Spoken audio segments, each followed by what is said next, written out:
Everyone knows Pavlov's dogs. Bell rings, dogs drool. It's one of the most famous experiments in history, but tucked in the footnotes is a story most people have never heard, one that reveals the hidden wiring between your brain and your organs, as well as the reason so many of us feel stuck in overdrive. In the early 1900s, scientists performed what they called sham feeding. Animals chewed and smelled food, but it never reached their stomachs, and yet their digestive systems responded as if it had. The trigger wasn't food, it was a nerve, the vagus nerve, quietly coordinating everything in the background. A few decades later, surgeons tried to control ulcers by cutting this nerve. The procedure was called a vagotomy. It stopped acid production, but it also threw entire nervous systems off balance. Today, most of us don't have our vagus nerve cut in surgery, but in a culture that runs on urgency, productivity, and chronic stress, many of us end up in the same place, stuck in the wrong gear. The nerve that should help us shift between high alert and recovery just can't keep up. I know this story personally. Years ago, a surgery changed my vagus nerve, and I didn't realize it until I looked in the mirror. What I found there reshaped how I understood my health, and maybe it will for you too. Think of your nervous system like a car. Your brain and spinal cord are the engine, always running in the background. Your autonomic nervous system is the drivetrain, constantly adjusting your output. And the vagus nerve, it's the gear shift. When everything works well, you shift up when you need to get things done. That's your sympathetic nervous system kicking in. And just as easily, you shift back down into parasympathetic mode, where your body digests, repairs, and resets. These shifts happen all day long without you ever having to think about them. But when that gear shift sticks because of chronic stress, inflammation, illness, or even surgery, the smooth transitions break down. You can get stuck in a high gear, wired, on edge, always on, until you burn out. Or you might drop down too far and struggle to get going again. Either way, your body stops shifting cleanly, and that shows up in everything from digestion and heart rhythms to mood, immunity, and energy.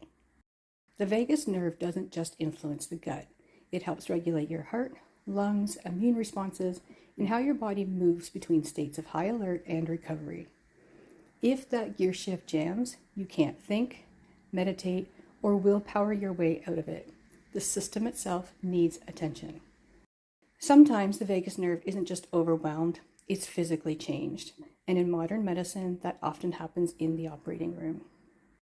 Roux-en-Y gastric bypass is one of the most common bariatric surgeries in North America. It involves rearranging the stomach and small intestine. And in the process, vagal branches can be injured or severed, sometimes intentionally, sometimes incidentally.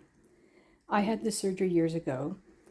Afterwards, I started experiencing unpredictable nausea, vomiting, and diarrhea that didn't line up with what I ate. My heart rate and blood pressure began to swing wildly. No one mentioned the vagus nerve at the time, but it sits right there in the surgical field.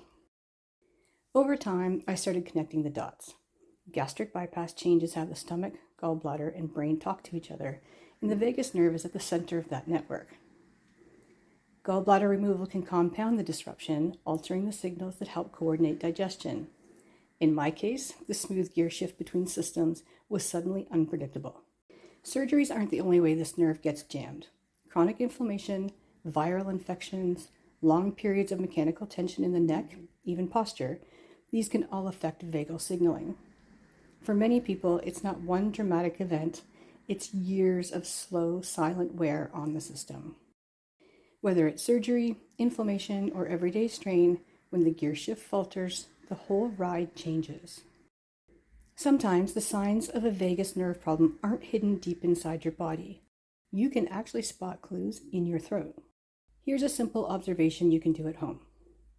Open your mouth and say, ah. Normally, your uvula, that little structure hanging at the back of your throat, should rise straight up. If it pulls to one side or barely moves, it can be a sign that one branch of your vagus nerve isn't working as well as the other. This is actually a standard part of a neurological exam. The vagus nerve helps control the muscles of the soft palate. When the signal is strong, both sides lift evenly. If the nerve is disrupted from surgery, inflammation, or other causes, that lift can be weaker on one side. This doesn't give you a medical diagnosis, but it can reveal something many people have never noticed. Of course, not everyone will see a difference in their uvula, but that doesn't mean the gear shift is fine. Many of us live in a permanent high gear, fueled by cultural pressure to be productive, fast, and constantly on. We rarely think of this as stress anymore, it's just normal. But physiologically, it's like driving a car with no downshift. Eventually, something gives. Whether it's visible in your throat or not, paying attention to this nerve gives you a new lens. It's not about panic or quick fixes. It's about noticing the mechanisms underneath the pace of modern life. We've talked about the nerve itself, where it runs, how it can be injured, but this isn't just about anatomy. It's about timing. Think of the body like a car. The brain and spine are the engine.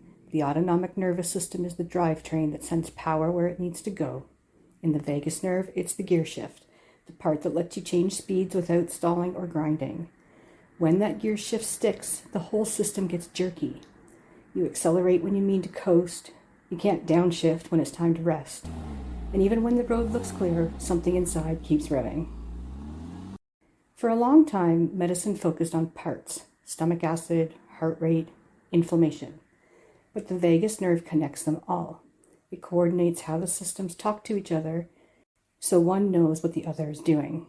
The trouble is, we've built a world that runs in fifth gear. Constant notifications, endless noise. We rarely idle anymore, so our internal timing drifts. That drift doesn't just show up as stress.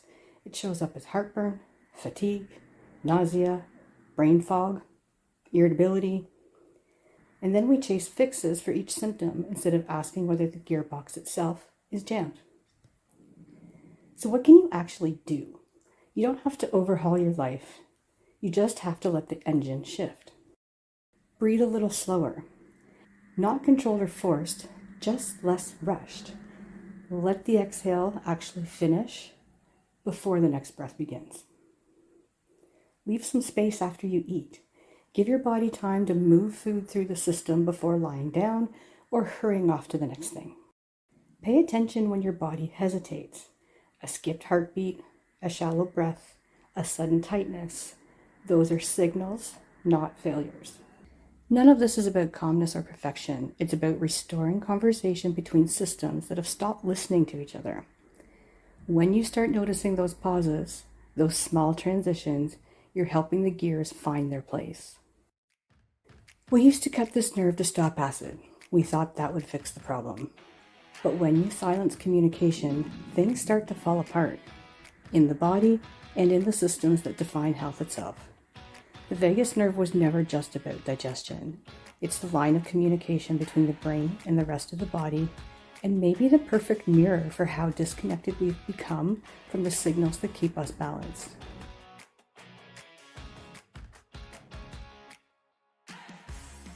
If this made you pause, don't scroll past it. Share it with someone who's been told their symptoms are just stress. Because what we call stress might just be a system trying and failing to communicate. And if you want to keep challenging how we think about health, the science, the culture, and the headlines that shape both, subscribe to Beyond the Headlines. That's where we dig into what's really driving the stories we've all been told.